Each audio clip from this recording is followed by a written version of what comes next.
ರೈತರನ್ನು ಕಡೆಗಣಿಸಿ ಬೇರೆಯವರಿಗೆ ಸಹಾಯ ಮಾಡೋದು ತಪ್ಪು ಎಂದು ಅಶೋಕ್ ಅಭಿಮತವನ್ನ ತೋರಿದ್ದಾರೆ.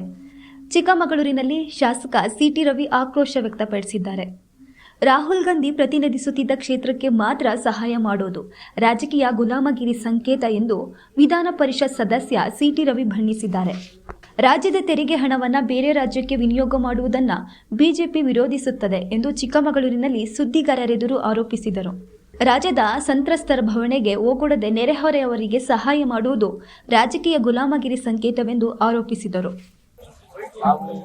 ಇವತ್ತೇನು ಕಾಣ್ತಾ ಇದ್ವಿ 74ರ ಸಂದರ್ಭದಲ್ಲಿ ಪೂರ್ವಾಪರ ಪರಿಶೀಲನೆ ಮಾಡದಲೇನೆ ಗೆಜೆಟ್ ನೋಟಿಫಿಕೇಶನ್ ಮಾಡಿದ್ರ ಅನಾಹುತ ಇವತ್ತು ಜನರ ಅರಿವಿಗೆ ಬರ್ತಾ ಇದೆ.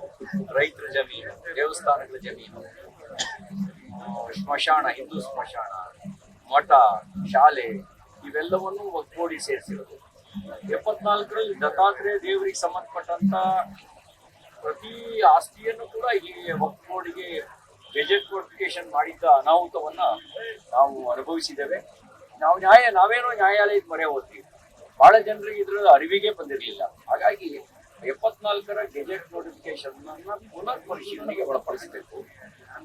ಯಾವುದು ದಾನ ಬಂದಿದೆ, ಯಾರು ಕೊಟ್ಟಿದ್ದಾರೆ, ಅದು ಸತ್ಯಾಸತ್ಯತೆಯನ್ನ ಪರಿಶೀಲಿಸಿ ದಾನ ಕೊಟ್ಟಿರುವುದು ಮಾತ್ರ ಒಗ್ಗೂಡಿ ಸೇರಿಸಬೇಕು. ಇದೆಲ್ಲವನ್ನೂ ಕೂಡ ಮೂಲ ಏನಿತ್ತು ಆ ಮೂಲದಂತೆ ದಾಖಲಿಸಬೇಕು ಅಂತ ನಾನು ಆಗ್ರಹಿಸ್ತೇನೆ. ವಿಧಾನಸೌಧದಲ್ಲೂ ಇದಕ್ಕೆ ಸಂಬಂಧಪಟ್ಟಂತೆ ಚರ್ಚೆ ನಡೆಸಿದ್ದೇನೆ. ಮತ್ತೆ ದರ್ಗಾ ಬೇರೆನೇ ಇದೆ. ಹಾಗಾಗಿ ಶಾಶ್ವತವಾಗಿ ವಿವಾದ ಕೊನೆ ಆಗ್ಬೇಕು ಅಂತ ಹೇಳಿದ್ರೆ ದರ್ಗಾವನ್ನ ಈಗ ಇಲ್ಲೇನು ದತ್ತಾತ್ರೇಯ ಪೀಠದಲ್ಲಿ ಇರ್ತಕ್ಕಂಥ ನಕಲಿ ಗೋರಿಗಳಿದೆ ಅದನ್ನು ಸ್ಥಳಾಂತರಿಸಬೇಕು. ಅದೆಲ್ಲವೂ ನಕಲಿ ಗೋರಿಗಳು. ಇಸ್ಲಾಮೀಕರಣ ಮಾಡಬೇಕು ಅನ್ನೋ ಒಂದು ಸಂಚಿನ ಭಾಗವಾಗಿ ಸೃಷ್ಟಿ ಮಾಡಿರ್ತಕ್ಕಂಥ ನಕಲಿ ಗೋರಿಗಳು. ಇದಕ್ಕೆ ಸಂಬಂಧಪಟ್ಟಂತೆ ಗೆಜೆಟಿಯರ್ನಲ್ಲೂ ಕೂಡ ಅದನ್ನ ಉಲ್ಲೇಖ ಮಾಡಿದ್ದಾರೆ.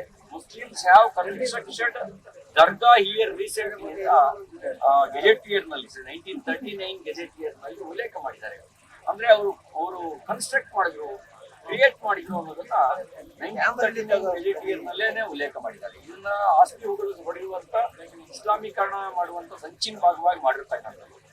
ವಿವಾದ ಶಾಶ್ವತವಾಗಿ ಬಗೆಹರಿಬೇಕು ಅಂತ ಹೇಳಿದ್ರೆ ಬಾಬಾ ಬಡನ್ ದರ್ಗಾಕ್ಕೆ ಎಲ್ಲ ನಕಲಿಗಳನ್ನ ಸ್ಥಳಾಂತರಿಸಬೇಕು ಅಂತ ಆಗ್ರಹಿಸ್ತೇನೆ. ಇದು ವಿವಾದವನ್ನು ಶಾಶ್ವತವಾಗಿ ಬಗೆಹರಿಸುವ ದೃಷ್ಟಿಯಿಂದ ಮಾನ್ಯ ಮುಖ್ಯಮಂತ್ರಿಗಳಿಗೆ ವಿನಂತಿ ಮಾಡ್ತಾರೆ. ಈ ಒಂದು ಹಾಲಿ ನ್ಯಾಯಾಧೀಶರ ಕಮಿಟಿ ಮಾಡಿ ಅವರೆಲ್ಲ ಮುಜರಾಯಿ ದಾಖಲೆಗಳನ್ನು ಪರಿಶೀಲನೆ ಮಾಡಿ, ಕಂದಾಯದ ದಾಖಲೆಗಳನ್ನು ಪರಿಶೀಲನೆ ಮಾಡಿ, ಗೆಜೆಟಿಯರ್ಗಳನ್ನು ಪರಿಶೀಲನೆ ಮಾಡಿ, ಪುರಾಣ ಕಥೆ ಇದಕ್ಕೆ ಸಂಬಂಧಪಟ್ಟಿರೋದನ್ನು ಕೂಡ ಪರಿಶೀಲನೆ ಮಾಡಿ. ಆಗ ಸತ್ಯಾಸತ್ಯತೆ ಬರುತ್ತೆ. ಆ ಸತ್ಯದ ನೆಲೆಯಲ್ಲಿ ತೀರ್ಮಾನ ತಗೊಳ್ಬೇಕು ಅಂತ ನಾನು ಈ ಸಂದರ್ಭದಲ್ಲಿ ಆಗ್ರಹಿಸಲಿಕ್ಕೆ ಬಯಸ್ತೇನೆ.